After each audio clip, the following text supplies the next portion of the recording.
Sekarang isunya itu kemarin BCA mau diambil 50% sahamnya, coba. Ya bapak-bapak ibu-ibu lihat kan berita terbaru itu PKB meminta kepada Prabowo untuk mengambil alih kekayaan BCA 50% saham. Nah ini kan semua bakal ada kekacauan ke depan. Nah kita bersama Prabowo membuat kekacauan ini. Bener, saya waktu mau ke Kompas TV kemarin ada yang telepon saya. Ya nggak saya sebut namanya lah. Bang Presiden minta abang agak turun bang, jangan gasnya terlalu kenceng nyikat Jokowi gitu loh. Jadi artinya kita ini yang dilihat Prabowo insya Allah ngelihat kita semua. Yakin saya. Ada info dari teman saya, teman jauh lah gitu. Dia bilang Luhut udah 3 bulan minta waktu ketemu, nggak dikasih sampai sekarang sama Prabowo. Artinya kan rejim Luhutnya udah hilang.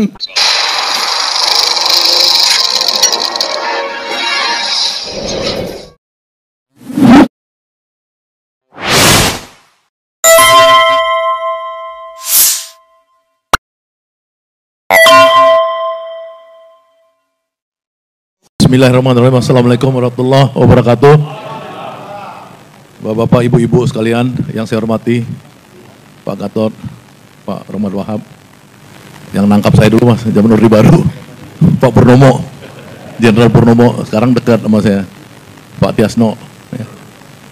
Pak Lanyala, yang berjuang sama saya dan Rocky Gerung, membuat poros perubahan di tempat Mudrik Sangido, Al-Fatihah untuk Mudrik Sangido.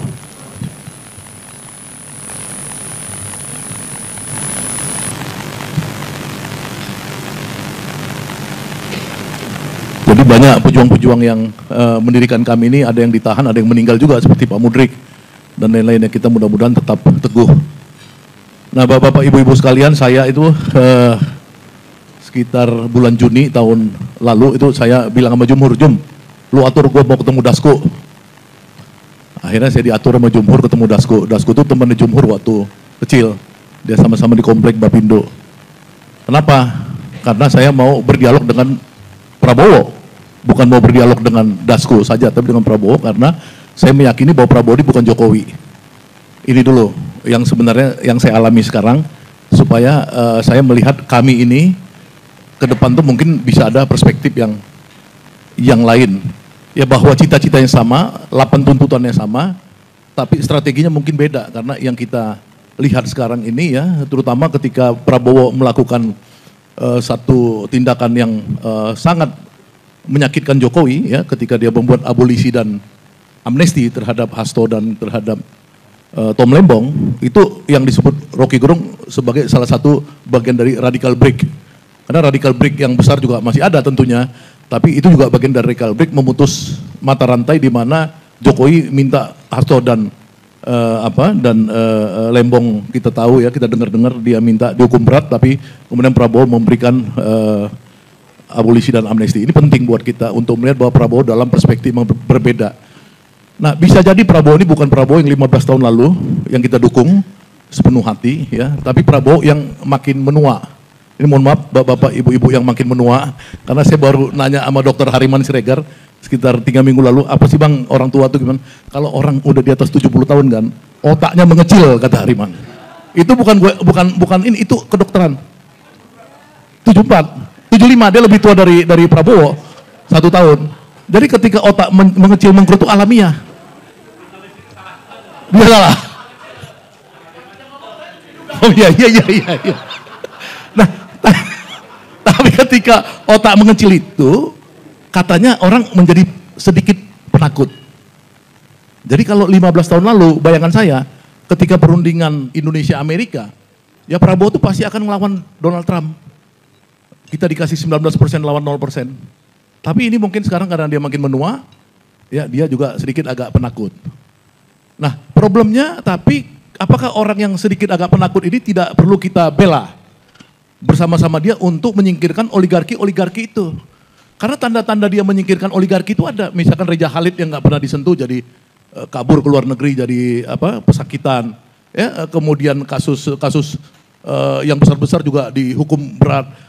Jadi kalau teman saya yang ahli Jawa kemarin cerita sama saya, waktu saya di rumah Profesor Sri Edi Suasono, dibahaslah tentang bagaimana Prabowo dalam wayang Jawa. Ternyata dia itu bukan Romo, dia Hanoman Obong katanya. Dia kerjanya memang buat ngaco aja semua, ya kan? Nah memang semua dikacau-kacauin sama Prabowo.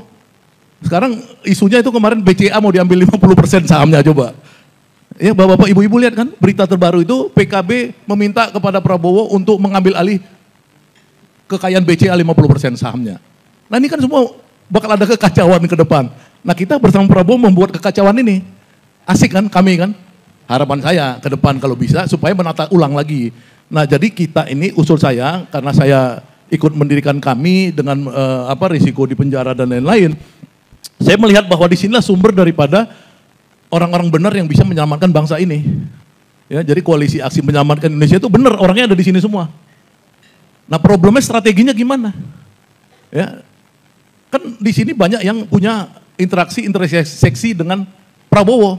Ya, dalam berapa kali pertemuan kecil yang kemudian sampai ke kuping saya, misalkan Prabowo bersama wartawan, Prabowo bersama 80 orang presidential fellowship apa segala. Prabowo ngerutuk gini, tuh kurang ajar tuh Rocky Gerung dia bilang. Tiap hari begitu terus dia bilang. Nggak ada habis-habisnya di podcast terus, hantam kita terus. Kata Prabowo tentang Rocky Gerung. Gue bilang, Prabowo maksudnya apa tuh Rok? Ya rindu sama gua. Kata Rocky, iya kan? Bener. Iya kan? Bener. Saya waktu mau ke Kompas TV, kemarin ada yang telepon saya. Ya nggak saya sebut namanya lah. Bang Presiden minta abang agak-agak turun bang, jangan gasnya terlalu kenceng. Nyikat Jokowi gitu loh. Jadi artinya kita ini yang dilihat Prabowo. Prabowo insya Allah ngelihat kita semua. Yakin saya. Ya, hampir semua podcast yang ada Repli Harun, yang ada Edi Junedi apa semua ini dilihat sama Prabowo. Artinya kita meskipun kita berseberangan sama Prabowo atau belum merapat, kita tuh punya punya kemampuan untuk memberikan sesuatu, memberikan pendapat, memberikan influence. Jadi mudah-mudahan insya Allah kalau kita bersatu dengan pikiran, tulisan dan lain-lain ini, cita-citanya kami menyelamatkan Indonesia, menghancurkan oligarki dan lain bisa kita titipkan kepada Presiden untuk dia lebih berani, ya walaupun udah mengecil otaknya, tapi kita kipas terus supaya makin berani, supaya apa? Supaya dia bisa melawan seluruh oligarki dan peninggalan masa lalu itu terjadi. Ada info dari teman saya, teman jauh lah itu, dia bilang Luhut udah 3 bulan minta waktu ketemu, nggak dikasih sampai sekarang. Sama Prabowo, artinya kan rejim Luhutnya udah hilang. Ini kan alhamdulillah juga buat kita. Itu aja mungkin dari saya. Terima kasih. Wassalamualaikum warahmatullahi wabarakatuh.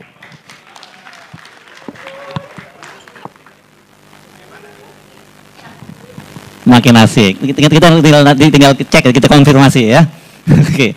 Sekarang kita panggil salah satu juga. Enggak, ini udah diatur Rocky. Nanti ada. Ini komite eksekutif dulu. Ya, Jumhur Hidayat dulu dan para pesakitan yang kita minta maju dulu. Ya, Jumhur Hidayat sekarang. Udah, ayo maju. Yang ketik kawannya Dasko sejak kecil kan. Jadi apa singkatannya kalau kawannya Dasko masih sejak kecil itu? Oh, Kapolda. Oke. Assalamualaikum warahmatullahi wabarakatuh.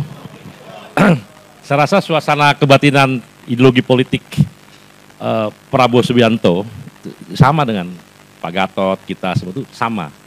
Cuman bedanya dia di kekuasaan, kita tidak gitu. Nah,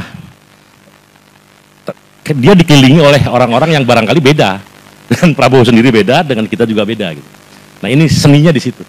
Karena itu saya setuju kalau ide-ide kami itu memang dicangkokkan juga ke kekuasaan. Caranya gimana kita nggak tahu. Bagian daripada upaya kita lah gitu. Tapi intinya suasana kita beda banget antara zaman Presiden Jokowi dengan Presiden sekarang. Dan beberapa potensi itu berubah juga udah kelihatan. Tinggal kita lebih kencangin lagi supaya perubahan. Tapi kita juga harus ingat begini, Pak Setidu, kita tuh tidak melakukan revolusi. Ini buat teman-teman yang kadang-kadang ini ya, pergantian kekuasaan kemarin tuh melalui demokrasi, walaupun banyak cacatnya, tapi bukan revolusi. Nah kadang-kadang ketika itu terjadi, kita pengen perubahan tuh, gitu.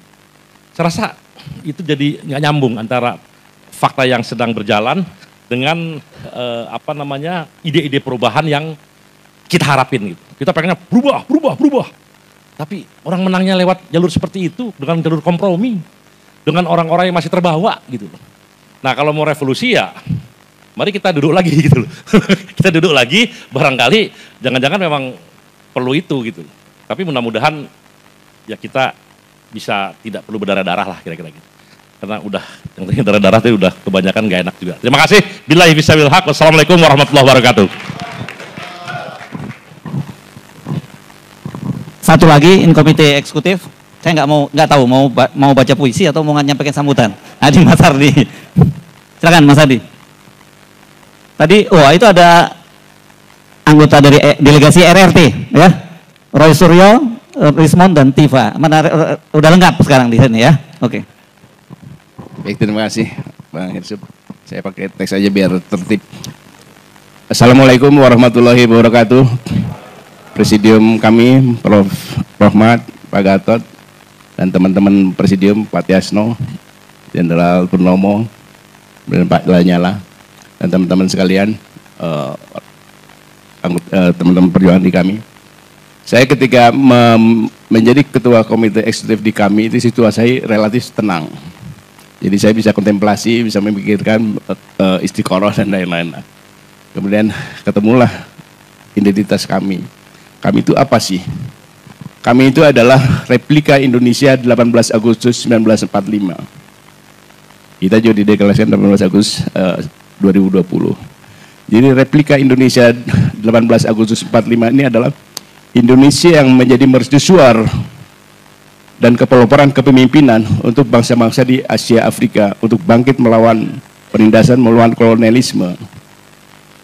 Replika Indonesia 18 Agustus 45 itu adalah Indonesia yang membangkitkan semangat negara-negara berkembang untuk bangkit melawan kolonialisme.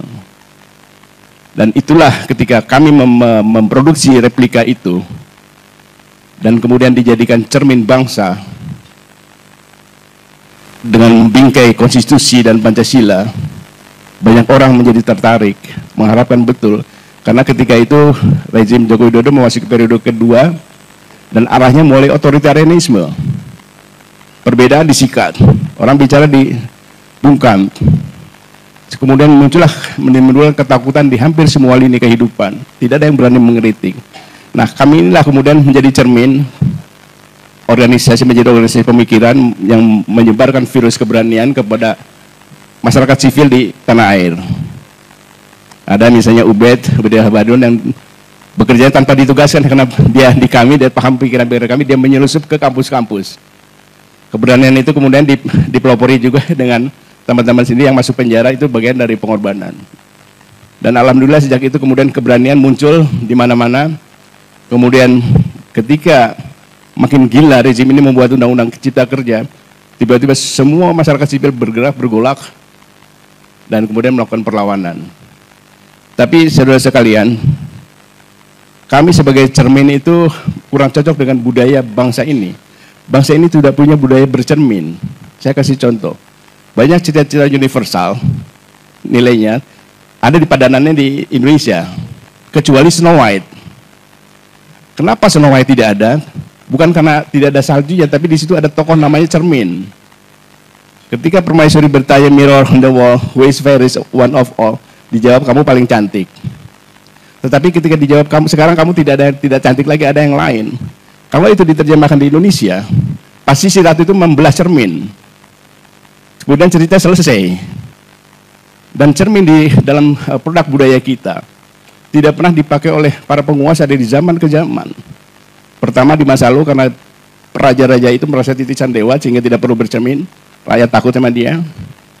Dan ketika di zaman modern kami muncul menyodorkan cermin, bopeng-bopengnya pemerintah, cermin dibelah. Kami dituduh menjadi organisasi terlarang, menjadi cermin yang terlarang di mana-mana kita diburu. Tapi alhamdulillah kesadaran pemikiran itu terus meluas. Dan kita lihat belum pernah terjadi civil society memiliki keberanian yang luar biasa setelah kami ini. Saya tidak tahu apakah pengaruh dari kami, misalnya ketika ada masalah di Mahkamah Konstitusi, ada lebih dari 300 guru besar, rektor, para cendekiawan muncul menyetuskan amicus curiae. Itu hasil utak-atiknya Ubed juga di kampus-kampus.